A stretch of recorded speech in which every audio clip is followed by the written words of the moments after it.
You take a look at other world religions and see where these four questions are dealt with: origin, meaning, morality, and destiny. These four questions have to be answered in two ways. Follow me, please.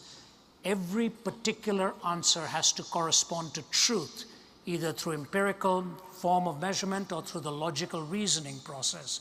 And when those four answers are put together, they must cohere and not be incoherent. So the two tests, correspondence and coherence, I guarantee you, only in the Judeo-Christian worldview will you find these four questions answered with corresponding truthfulness and with the coherence of a worldview. Let me take just one example, and I don't say this to slight, but this is a fact and we have to deal with it.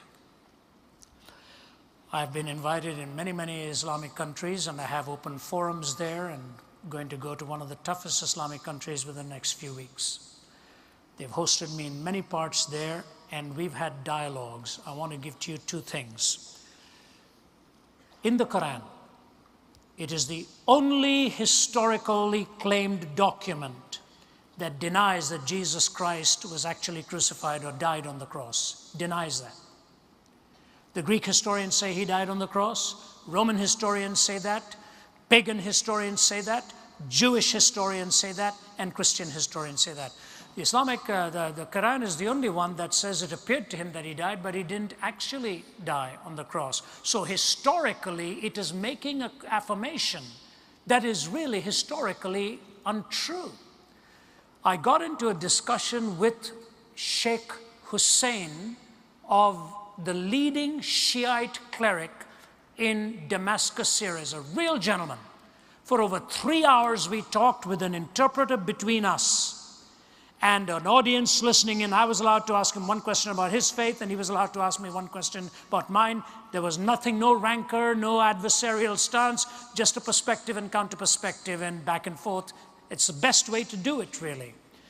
At the end of it, Sheikh Hussein looked at me. He was very respectful through the whole time, always referred to me as Professor Zacharias, Professor Zacharias.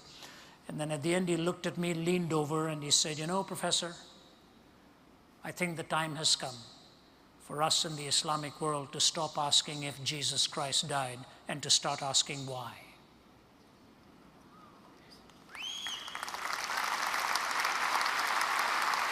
I said to him, "May I quote you on that, sir?" He said, "Yes, you may. I'm hopefully going to go there before long, and I hope we can meet up again."